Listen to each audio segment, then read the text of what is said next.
Assalamualaikum warahmatullahi wabarakatuh.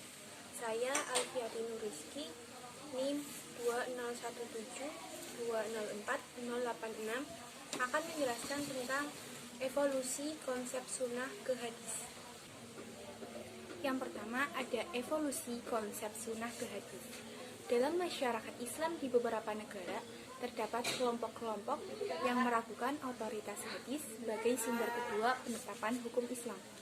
Banyak kasus yang mungkin terjadi akibat kecenderungan masyarakat yang menyamakan begitu saja antara sunnah dan hadis.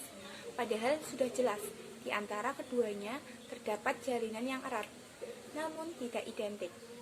Bahkan dapat dikatakan bahwa sunnah mengandung pengertian yang lebih luas dibanding hadis. Tapi sekarang ini sunnah memang tidak dapat dibedakan dari hadis. Demikian pula sebaliknya. Jika seseorang mengatakan sunnah, maka dengan sendirinya akan terbayang sejumlah kitab koleksi sabda Nabi. Perkembangan sejarah sunnah dan hadis masa prakodifikasi. Perkembangan hadis pada masa prakodifikasi maksudnya adalah masa sebelum pembukuan, yaitu ada dua masa, satu masa Nabi dan dua masa sahabat. Masa Nabi, mengulas hadis pada masa Rasulullah berarti membicarakan hadis pada masa awal kemunculannya. Rasulullah membina umat Islam selama 23 tahun. Masa ini merupakan kurun turunnya wahyu sekaligus diwujudkannya hadis. Wahyu yang diturunkan Allah SWT kepada Nabi melalui perkataan, perbuatan, dan pengakuan atau penetapan Rasulullah SAW. Sehingga apa yang disampaikan oleh para sahabat dari apa-apa yang telah mereka dengar, lihat, dan lakukan merupakan pedoman. Ada suatu keistimewaan di masa Rasulullah yang membedakan dengan masa lainnya. Umat Islam pada masa ini dapat memperoleh hadis secara langsung dari Rasulullah sebagai sumber hadis. Ada beberapa cara Rasulullah menyampaikan hadis kepada para sahabatnya, yaitu melalui para jamaah pada pusat pembinaannya yang disebut majelis ilmi. Dalam banyak kesempatan Rasulullah menyampaikan hadisnya melalui para sahabat tertentu yang kemudian disampaikan kepada orang lain. Yang ketiga, melalui ceramah dan pidato di tempat terbuka seperti pada Haji Wada dan Fathu Makkah. Larangan menulis hadis pada masa Rasulullah SAW. Pada masa Rasulullah, sedikit sekali sahabat yang bisa menulis, sehingga yang menjadi andalan paling ampuh mereka adalah hafalan. Memang Nabi melarang bagi umum karena khawatir bercampur antara hadis dan Al-Quran yang pada saat itu masih proses penurunan. Diperbolehkannya menulis hadis pada masa Rasulullah SAW. Larangan menulis hadis tidaklah umum kepada semua sahabat. Ada sahabat tertentu yang diperbolehkan menulis hadis. Adanya larangan tersebut berakibat banyak hadis yang tidak ditulis, dan seandainya Nabi tidak melarang pun tidak mungkin hadis dapat ditulis.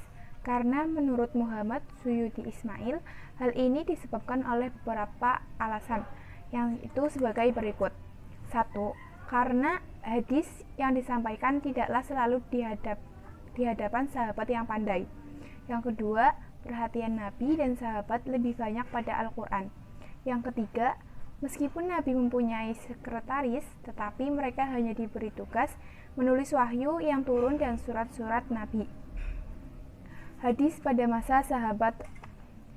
Para sahabat mengetahui kedudukan as-sunnah sebagai sumber syariah pertama setelah Al-Quran Al-Karim. Mereka tidak mau menyalahi as-sunnah jika as-sunnah itu mereka yakini kebenarannya, sebagaimana mereka tidak mau berpaling sedikit pun dari as-sunnah warisan Nabi Muhammad. Mereka berhati-hati dalam meriwayatkan hadis dari Nabi SAW. Oleh karena itu, mereka menempuh segala cara untuk memelihara hadis. Periode sahabat disebut dengan al-tasabut wal iqlal min al-riwayah, yaitu masa pemastian dan menyedikitkan riwayat. Dalam prakteknya, cara sahabat meriwayatkan hadis ada dua, yaitu 1.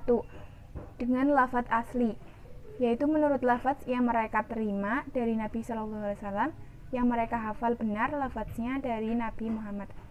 Yang kedua, dengan maknanya saja, yakni mereka meriwayatkan maknanya bukan dengan lafadznya, karena tidak hafal lafadznya asli dari Muhammad SAW. Sejarah, sunnah, dan hadis era kodifikasi. Pada masa ini, terjadi kodifikasi hadis yang dimulai pada masa Umar bin Abdul Aziz, yang menginstruksikan pada Muhammad bin Syuhab al-Zuhri karena dia dinilai paling mampu dalam memahami hadis. Sehingga pada masa ini lahir kodifikasi hadis secara resmi. 1. Hadis pada masa awal sampai akhir abad 3 Hijriah. Masa kodifikasi dilanjutkan dengan masa seleksi hadis, yaitu upaya mudawin hadis menyeleksi hadis secara ketat. Masa ini dimulai ketika pemerintahan dipegang oleh dinasti Bani Abbasiyah, khususnya pada masa Al-Ma'mun. Yang kedua, hadis pada abad keempat sampai pertengahan abad ke-7. Masa seleksi dilanjutkan pengembangan dan penyempurnaan sistem penyusunan kitab-kitab hadis. Masa ini disebut masa pemeliharaan, penerbitan, penambahan, dan penghimpunan. Maka muncul kitab Al-Muwatta karya Imam Malik bin Anas. Yang ketiga, hadis pada masa pertengahan abad ke-7 sampai sekarang.